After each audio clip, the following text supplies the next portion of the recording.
All right, so Sneaky is done playing League of Legends professionally, at least for now. So what's next for League's most popular cosplayer? Well, maybe he could be the next Shroud. Maybe.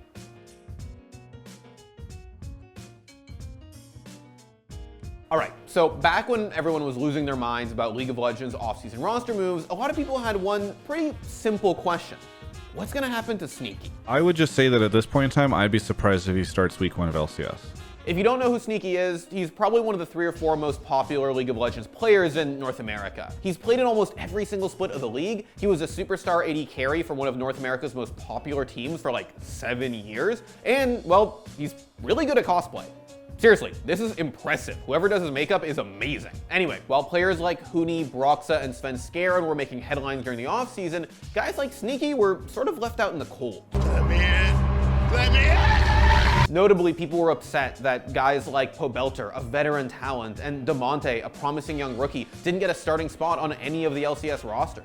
Meanwhile, Sneaky was still signed to Cloud9, but they already had an AD carry. Now, he said he wanted to keep playing pro, but also that he didn't want to have to fight for a starting spot on the roster. Basically, nobody knew what was going on with him. Sneaky didn't really give any updates about his situation over the holidays, and by the time the offseason basically wrapped up, we really didn't know anything. People expected some kind of update, but he just kept on streaming.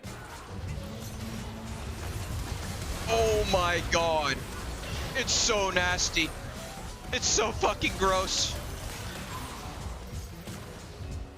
And then, on Wednesday, literally as I was leaving the office, Sneaky announced that he was taking a break from pro play and was going to focus on full-time streaming. According to the statement that Sneaky posted on Twitter, he was basically shopping himself around to various LCS teams with the help of C9 owner Jack Etienne, but he didn't find any teams that excited him, whatever that means. And honestly, I get it. Early on, Sneaky said he didn't want to have to fight for a starting spot on a roster. So either he didn't find one, or the only starting spots left were for teams he didn't mesh with, or somebody couldn't pay the buyout for a team he wanted to be on. I was going to say, I wonder, yeah, there could be the buyout element too, but I wonder how much of it is his own asking price, right? So if he's kind of getting bought out and then his contract is you know, a little too heavy for certain teams with different operating budgets. Like, you know, we can talk about like every team having a certain amount of money, and maybe his price was just too high. There's a lot of reasons he may not have signed with the team, and it's understandable why he chose this as his best option. And honestly, I get it. Sneaky said he wanted to keep playing, but he didn't want to have to fight for a starting spot on a roster.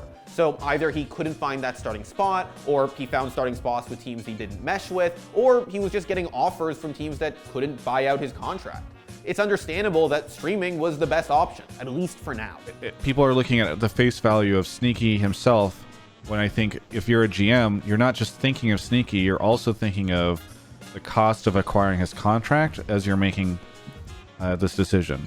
And maybe Reddit and all these places don't care about that, and maybe they actually do care about it, but they're saying, well, you should pay millions of dollars to acquire Sneaky. But I think that's a factor that I think a lot of people should be considering, because I cannot imagine that Jack is going out to market with Sneaky's contract for less than $1 million. Look, I don't want to sit here speculating too much. The fact of the matter is, Sneaky is not playing in this split of the LCS. He might be back one day. He says he still has the competitive drive and he may return to playing pro, but for now, he is focusing on full-time streaming. So what's next? Well, Sneaky says he'll be an independent streamer, which I guess means he won't have a sponsorship from Cloud9 or anything. Though, confusingly, Sneaky will still be a part owner of C9 and will work for them in an advisory role. He says that'll involve showing up to events and stuff like that. Look, I'm not exactly sure what all that means, but I think it has something to do with how C9 was recently fined for paying players at least partially with shares in C9. Anyway, Sneaky is already popular as a streamer, and again, that cosplay thing is pretty big for him.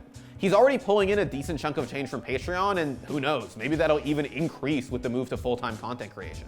Now, Sneaky isn't actually the first C9 player to do all this. Obviously, he's the first League of Legends player to make the jump to full-time streaming, but if you'll remember, Shroud was actually a C9 CSGO player all those years ago. These days, Shroud is one of the biggest streamers out there, and signed a huge deal with Mixer last year.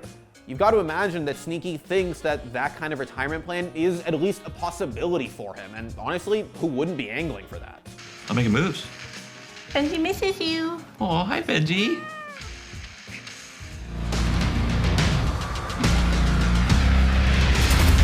Now, the big difference is that when he retired, Shroud pretty publicly said that he was done playing pro. Meanwhile, Sneaky has definitively said that he's still interested in pro play, and he may even return next split or next season. But if he doesn't come back, this could be the end of an era. He was the last remaining member of the C9 roster that took the LCS by storm all those years ago. This is a guy that played League of Legends professionally for 7 years and made the World Championships 7 times. If he doesn't come back, it's a huge deal. I guess League is life for me. I play it competitively, I play it for fun, and it's, you know, what keeps me going. I have to imagine Sneaky fans are pretty heartbroken right now. But if I can give you guys any hope, all you have to do is think about High, because he was another C9 player who tried to retire, but kept getting pulled back in when he was trying to get out. The dude that spins around with the giant sword. What the fuck's that guy's name? Garen? Yeah. Garen is your favorite? Devin's favorite League of Legends champion is the only one they give you For free. It's like saying your favorite ice cream flavor is the cone. Dude, the cone isn't pretty fucking dope. The best League of Legends character is Ornn for sure. Ornn is a good choice. Galio's a good choice. There are good choices and bad choices. Garen, man? Garen. He's just fucking swirling around in the top lane. Never change, Devin.